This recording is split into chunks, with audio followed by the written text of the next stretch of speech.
gotta be my place. I take that for the black woman. It's coming from my heart, and this is my song to you. Can't buy you out, 'cause you're not for sale. Oh, woman, you're right. When all others fail, can't buy you out. A woman with child, boy. Until her little baby's past the worst, you'll never see her real smile. Major walk with you every step. Give you the strength, give you the faith, and the will to carry on, yes. Beauty's in every move you make. There's a confidence there in you that makes the world bow down. Show off your dignity, show them your pride. Be never afraid, declare you answer, nothing to hide. Upright and always bold, and ever standing for the truth. By now it's been told, I can't buy you out. You're not for sale. Woman, you rise when all others fail. You know, because I'm not teaching hatred, but I'm teaching the re-education of you got to love yourself first. How we going to love all them? We can't even get along with each other. We look alike. So we can't, and it don't mean we have to hate them, but you need to know who represents your open enemy. I'm not going to lie to you about that. They don't like you. And they wish you would solve your problems and leave them alone.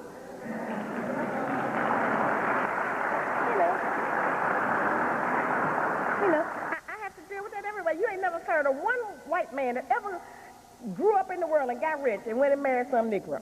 Name one. There is none. Out of the whole 270 million, there's not one.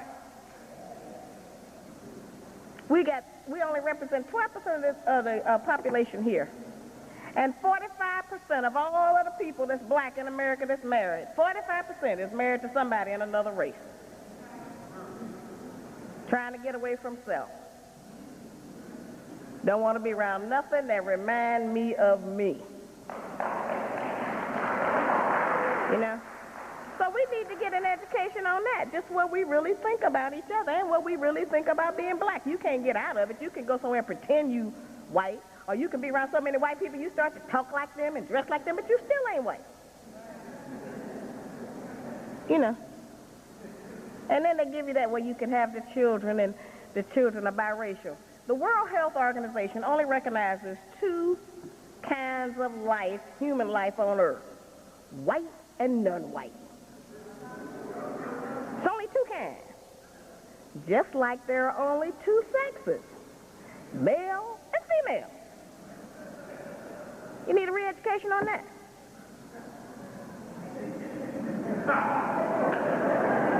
You know. And I don't have to be afraid to say that. That's just the truth.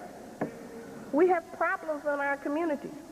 We have women who have failed at being women who now want to be men. We have men who have failed at being men who now want to be women. Those are problems we have. We need a new education, a re-education on gender identification. And I know that's difficult because the white people are trying to make a gender-free society. You know, when we were having illegitimate children, or children out of wedlock or whatever, then they called them illegitimate, little bastard children or whatever. And then when the white woman started doing it, now it's called single parenting. You know? So we need a new education on their language. See, they changed the language to suit their social idea at the moment. And every time they change their social behavior, we change ours to do what they're doing. So when the white women went to the white men and said, listen, we get ready to get liberated from y'all because we tired of this. We're not going to be in the house no more. We're not going to be cooking. We getting ready to go get a job in corporate America. We want to work outside the home, too. Well, we as black women, we jump right in there. Except we didn't have nothing to get liberated from the black man from. He was no big man over us. We were all both struggling, trying to get the equal opportunity. I'm talking about late 50s now when it started, trying to get jobs, trying to get housing.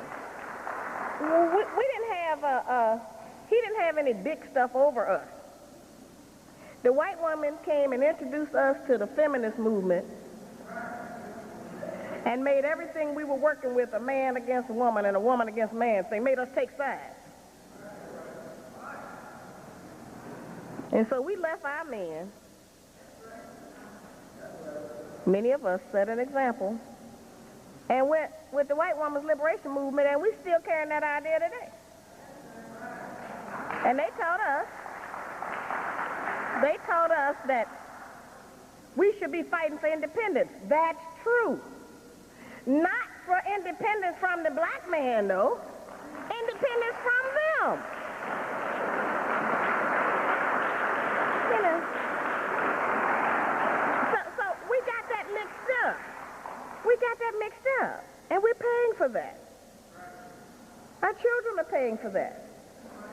They're little savages now running around in the streets, and we want the white people to come in with some solution and straighten that out. They're not going to do it because they don't care nothing about our children. No more than they care about you and me. So the next time you get up somewhere and talk about your love for everybody, think about some of this, of how you need to be re-educated to stop talking like a slave. The slave master said on the plantation, before they decided to give us their Holy Bible, the slave master said, they were debating it. Slave master said, now give them the Bible, because this book will serve me when I'm present and when I'm not present. Because once you learn, you know, to forgive all of your enemies and love all of your neighbors as yourself, and then don't persecute those who spitefully use you, and after you accept all of that doctrine, then you will remain a slave. You don't need no slave master. You don't need nobody over you. Every day you're going to conduct your life like a slave. You're going to respond like one. You're going to talk like one. You're going to dress like one, spend your money like one, and love like one. That's just, you know, how that is. So I'm going to close with just giving you the general slave profile so that you'll have some idea what we're talking about. You know, you need to be able to look in the mirror and know what you're doing, but you also need to be able to look around you at the other slaves and recognize, you know, where they are too. A lot of what I talk about sometimes people say is not relevant anymore because things have changed. But you must remember that change doesn't necessarily mean better. Change just means different. And things are different. We are in the worst condition now than we have ever been in 439 years. You know. So let me just give you a few of these, and I'm going to just move through this quickly because we want to get to Dr. Jeffries and Dr. Martin, who have a very important message to bring us. Refers to other black people as you guys instead of sister and brother. You know, we used to just call each other sister and brother, but as the white people have taught us more and more this personal independence, we don't want to say no words to each other that might suggest that we are connected or that we have any kind of family relationship. And so everywhere I go, all over the country, everywhere I am when I'm around black women and black men, what you fellas gonna do? Where are the guys? And I wonder, what are you talking about? You know, and before they call me Sister Sharazad or Sister Ali, they'll say, lady, you know, they don't want no connection. That's what a slave do. Slave want to be depersonalized. Slave don't think about nobody but self. Slave selfish, trying to survive and think it can't act like it got no relative. You know, that's what a slave does. The slave also wears brand name clothes so that the designer's name is clearly visible. Now that's a bad problem y'all know we have. You can't look at a black man on TV. He got Nike on his head. He got Reebok on his chest. He got something else on his feet. You know, I'm so tired of y'all being slavery time walking advertisements. If you're going to put somebody's name on, put your own name on.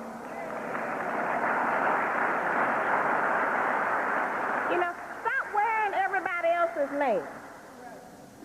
Stop acting like a slave on a plantation. White people brag about how cheap they got something. They got y'all tricked up. Y'all brag about how much you paid for it. How much money you gave them. As the sister explained, the markup on clothing and garments is 40, 50, sometimes 75,000 per set. We can't afford it. We ain't making no clothes. You know? So, you know, that's something else we need to do. And, of course, refusing to call blacks by their African or Egyptian names. We say we can't say it, you know, so we try to not call people by that. We want to keep the name that we have inherited from the slave masters. Now, that's really a slave. If you just think about, as I have said before, you never find a Jew that'll name their child Adolf Hitler. So why are you still naming yours Bridget and Amy and Shirley? You know, that doesn't make any sense. Don't you see that the first stigma of slavery is that they took our name and our God? We can't say it didn't matter. If it didn't matter, they wouldn't have did it. Everything they did mattered. So when you want to hold on to the name of Johnson because your father's name was Johnson and his father was, and then some slave master behind him somewhere was named Johnson, think about that. It's no insult to your parents. They had a slave name too. So did mine. That's not disrespecting them because they were slaves too. You need your own name. And if you don't want your own name, you acting like a slave. If you're satisfied with your American, European, Gentile name, then you're acting like a slave. That's another thing that we need a re-education on. Buys cards and gifts to celebrate every European holiday. Stop doing that. You know? Every holiday the white people got. Black people running in the store. Valentine's Day, Easter, Halloween. Y'all coming out with a sack. You know? None of them holidays, you know, got anything on it even remotely about us. Martin Luther King, that ain't really no holiday. The white people didn't even like him till he died. They don't like nobody till they dead. Ain't no problem no more. You know? So stop giving them money for every holiday. Express your love to your loved one on some date that you pick out. You don't have to worry about being romantic. You're not the Romans. You can't be romantic. You know? A whole lot of what we try to be, it's not even in us. We're trying to mimic them. So don't be, you know, that kind of a slave. Okay, promotes their children to participate in integrated activities. Stop teaching your children to get along with white people before they get along with black people. Okay. Now this is the real slave, and I see this from LA to New York. Wears dreads, braids, or African clothes, and has a white maid on their own.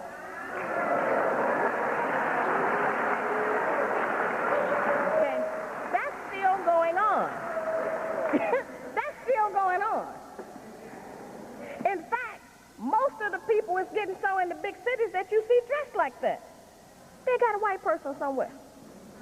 And then when I show up, they try to act like I embarrass them. You know, like my ideas are so ancient. Like in the TV studios backstage, you all don't have any idea what's going on. It's a riot. You know, they all try to act like they're ashamed of me. I treat the white people so bad. I make everybody do their job. Do this. I just be on them. And then the black people, they be acting scared. They be acting like I'm embarrassing them. You know?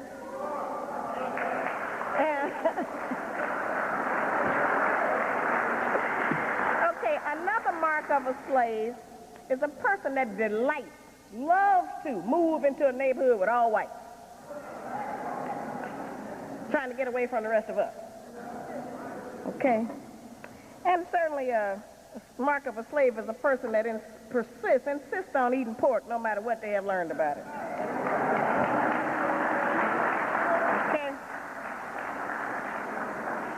Buys black children white dolls and books featuring white characters.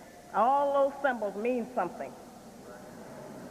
Don't let your children know what white people look like before they know what black people look like. Let them learn about self. If you teach them about the slave master first, then you acted like a slave. Becomes happy and animated when talking to white people.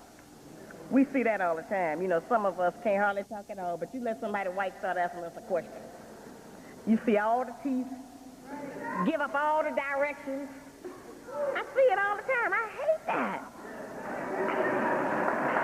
I was on an elevator in Chicago, and I was just standing there with the bellhop, and I was standing there while two white men got on the elevator, and I was, you know how you do to keep from looking at everybody. I was looking at the numbers go across. I was up on like the 18th, 19th floor.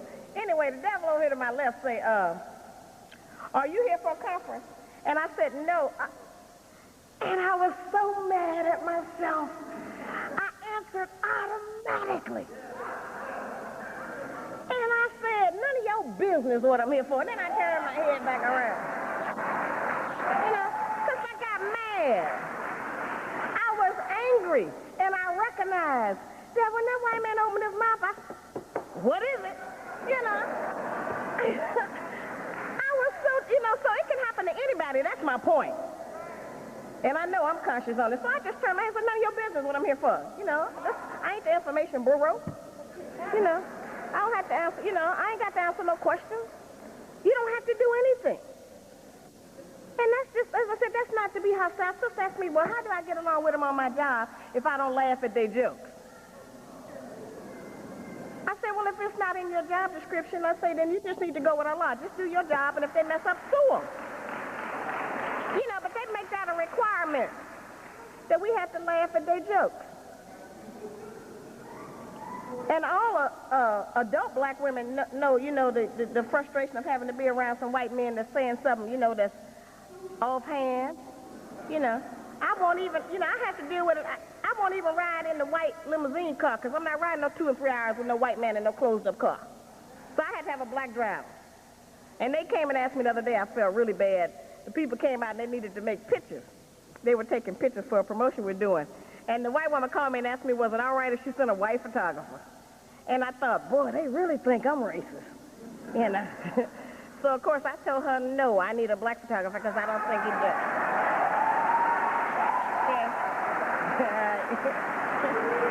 Because every time I travel and say I don't want to be bothered with no white people, then they have to go hire and round up a bunch of black people to come and deal with me. And I have reached a point where I can have things pretty much like I want to have them. And so that means I can ask for what I want, and if they say no, I can say, well, okay, I ain't coming. You know, so, you know, I've been blessed in that way. Now, the other way that we act like a slave, I got 5 more minutes, let me tell you this. The other way that we act like a slave is that we make our little children, one of the first things we do is they're growing up, when they get to be 2 or 3 years old, and we bring company in, we say, get up and dance. Show them you can dance. Watch them dance. That's from slavery. You know, they used to make us dance. Make all the people dance. And so we still do that. When we have a baby, the first thing it can do, we call somebody in and we'll spank that child if it won't dance for the company. We'll beat that child. You better dance. That's from slavery. Being greedy. You know, we got a reputation across the country. If we go somewhere to a buffet or eat all you can or eat all you want, we clean them out. You know, we take food home in our pocketbook. You know, that's from slavery. It's a slave reaction of being deprived of food and having to sneak and hide and hoard food. So don't go out. If you're going to go to the white people restaurant, then don't go in there acting like an abject slave. Don't do that to yourself. Not that we got no image to protect in front of them, because they already know our condition, so I don't have nothing to hide from them. I'll be wide open with them, because they already know what condition I'm in. Yeah, and I'm mad about it. You know, and that's the same, you know, that goes with the being overly attracted to fine clothes, stealing paper clips and stuff on the job, stuff you ain't never gonna need at home. Come home with a box of staples. Don't do that. That's a slave behavior. You know, work at the hospital, bring home a crate of cotton balls. Don't do that. Anything. During slavery, we had to steal. We had to use pilferage. We had to get any little thing we could. And so today, we still do that. We can't help it. If it's there, we'll get it. You know, don't do that. Don't act like a slave. You know, don't do it. You know, and it takes some control because it's like an automatic reaction because it's so deep into us, you know, but, you know, try not to do that. You know, white people gave the Indians alcohol. They gave the black people drugs. So we have to be careful. We know that they have substances that they will give us to try to destroy us. And we can talk about the violence on the TV and all of that, but there don't no white people come in our house and cut the TV on. We cut the TV on in our house. And we can cut it off. You know, so every time we decide, you know, to do a lot of these kind of basic things that we got from slavery, just don't act like a slave. I want to leave you with that thought. Stop acting like a slave. Find out what the behavior of a slave is and stop doing that. It is one of the reasons we cannot make progress. Because they put some things in motion that even without a slave master, we still acting like a slave. All right? Assalamu alaikum.